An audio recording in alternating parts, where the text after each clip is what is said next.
गाठलेला आहे। अबू आझमी सारख्या माणसाने जो क्रूर शासक होता म्हणून इतिहासात ज्यांची नोंद झालेली आहे, यांनी हजारो हिंदूंची मंदिरं तोडली। छत्रपती संभाजी महाराजांना धर्म परिवर्तन करत नाही म्हणून एक एक महिना सुळावर लटकून ठेवलं, त्यांची क्रूर अशी हत्या केली, महिलांचा अपमान केला, महिलांवर अत्याचार केला।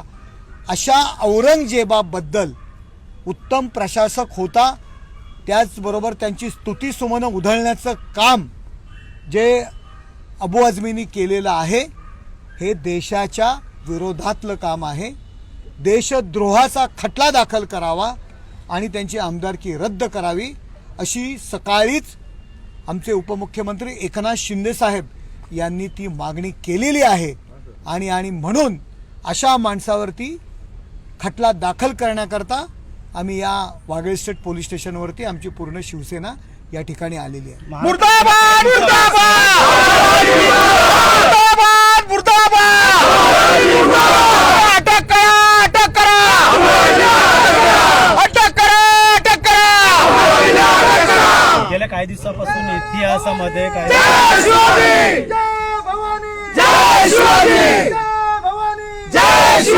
गेल्या काही दिवसापासून महाराष्ट्र इतिहासामध्ये खोडा टाकण्याचं काम करत आहे। टिपू सुलतान असेल या इतर लोकांचे देखील आता औरंगजेबचं उदात्तीकरण होत आहे, त्यामुळे नक्कीच कुठंतरी आता अशांना कठोरात कठोर कारवाई हे सरकार म्हणून गृहमंत्री करतील का काय बघ। अशा माणसांना महाराष्ट्रातच नाही तर संपूर्ण हिंदुस्थानात सुद्धा राहण्याचा अधिकार नाही आहे। हल्ली एक पेव फुटलेला आहे, छत्रपती शिवाजी महाराज, छत्रपती संभाजी महाराज आणि थोर महापुरुषांच्या बाबतीत चुकीच्या पद्धतीने वक्तव्य करायची आणि स्वतःला पोलीस बंदोबस्त सरकारकडनं घ्यायचा आणि प्रसिद्ध व्हायचं।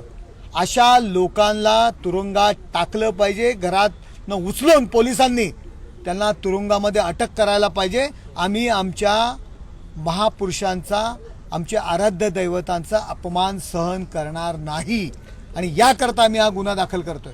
सर, गेल्या अनेक दिवसांपासून छावा चित्रपट गाजताना पाहायला मिळतोय। छत्रपती संभाजी महाराजांचा इतिहास त्यामध्ये संपूर्ण दाखवला आलेला आहे आणि अशा प्रकारची वक्तव्य आता त्यावरून होत आहेत, कसं बघताय या सगळ्याकडे? नाही तेच म्हणतोय, म्हणून तर त्या लोकांवरती गुन्हे दाखल करा, देशद्रोहाचे गुन्हे दाखल करा। लोकांच्या भावना भडकवण्याचं हे काम करतात, यामागे यांची वेगळी भावना आहे। यात राज्यामध्ये दंगली घडवायच्या, यात गोरगरीब लोकांचे प्राण घालवायचे दंगली घडवून, अशा लोकांवरती कारवाई होणं गरजेचं आहे आणि याकरता आम्ही या ठिकाणी गुन्हा दाखल करतो। आदित्य ठाकरेंचं म्हणणं आहे का हे राजकीय स्टंट आहे, मात्र कारवाई झाली पाहिजे, मात्र हे सरकार त्यावरती कारवाई करणार का आणि केली तर आदित्य ठाकरे यांनी हिंदुत्व सोनिया गांधी यांच्या दरवाजामध्ये, त्यांच्या घरामध्ये घाण टाकलेलं आहे। त्यांना ते बोलणारच नाही त्यांच्या विरुद्ध, कारण मतांसाठी ते लाचार झालेले आहेत। आदित्य ठाकरे हे काय बोलतात यावर काय आम्ही करावं हे आम्ही ठरवणारे। आदित्य ठाकरेंचे आम्ही काही गुलाम नाहीये, त्यांनी सोनिया गांधींची जी गुलामगिरी पत्करले त्यांनी त्यांचं पाहावं। तुम्ही येऊन या ठिकाणी आता या ठिकाणी तक्रार दाखल करतात, गुन्हा दाखल करण्यासाठी आलात शिवसेना म्हणून, तर काय वाटतं ठाकरे गट शिवसेना ते देखील आहेत, त्यांचे देखील कार्यकर्ते जातील का त्या संदर्भात अधिकाधिक केस होतील का? उभाट आणि पाठीचा कणा त्यांचा पूर्णपणे मोडलेला आहे, मतांसाठी लाचारी करतायत, त्यामुळे त्यांच्याकडनं ही अपेक्षा नाहीये। सर, मागील काही दिवसांपूर्वी किशोर तिवारी यांनी देखील एक वक्तव्य केलं होतं की निवडणुकीच्या आधी मी प्रवक्ता होतो, त्यामुळे मला हिंदुत्वाची लाईन काढायला सांगितली होती मातोश्रीवरून। हे तर जगजाहीर आहे, किशोर तिवारींनी म्हणण्याची गरजच काय। किशोर तिवारी यांना लवकर शहाणपण आलं की त्या प्रवक्ते म्हणून ते जी काही भलामण करत होते उभाटाची, त्यांच्या लक्षात आला हा मुद्दा उभाटा नाहीये, अबू आझमी आहे, तुम्ही हा मुद्दा बाजूला वळवण्याचा प्रयत्न करू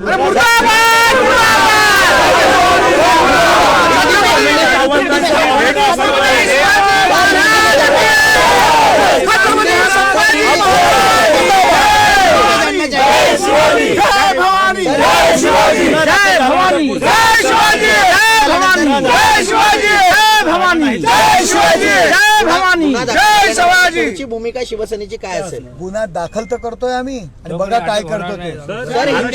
पहिला गुन्हा ठाण्यात दाखल होतोय, राज्यभरातून इतर जिल्ह्यात पण अशा प्रकारचे गुन्हे दाखल बघा हे ठाणे आहे, हे धर्मवीर आनंद दिघे साहेबांचं ठाणे आहे। एकनाथ शिंदे साहेबांचं ठाण आहे.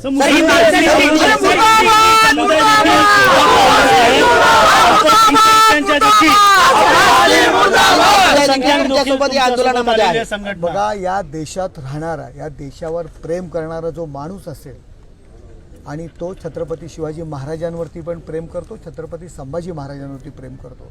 या देशाला स्वतःचा देश म्हणून जे जे स्वतःला मानतात ते सगळे आमच्या सोबत आहेत.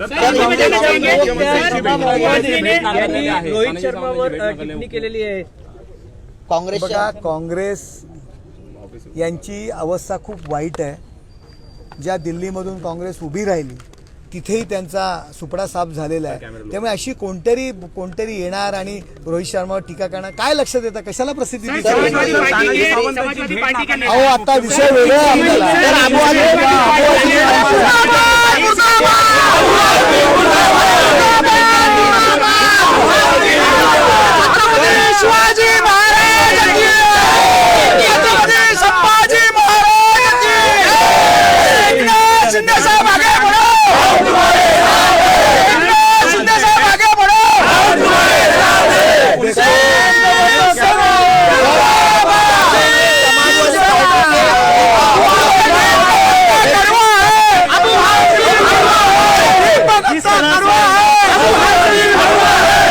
सर, किस तरह से देखते हैं? होना चाहिए. देखो, अबू आजमी के ऊपर देशद्रोह का गुना दाखिल करना चाहिए. यहाँ महाराष्ट्र में नहीं, पूरे हिंदुस्तान में रहने का उनको अधिकार नहीं है. जिस आदमी ने, जिस औरंगजेब ने हिंदुओं की सैकड़ों हजारों मंदिरें तोड़ डाली, महिलाओं पे अत्याचार किया, छत्रपति संभाजी महाराज पे क्रूर अत्याचार किया, वो देश के खिलाफ था, उसने अपना देश लूटा. उसका अगर भलामन, उसके ऊपर स्तुति सुमन जो अबू आजमी कर रहे हैं तो ये हमको सहन होने वाला नहीं है.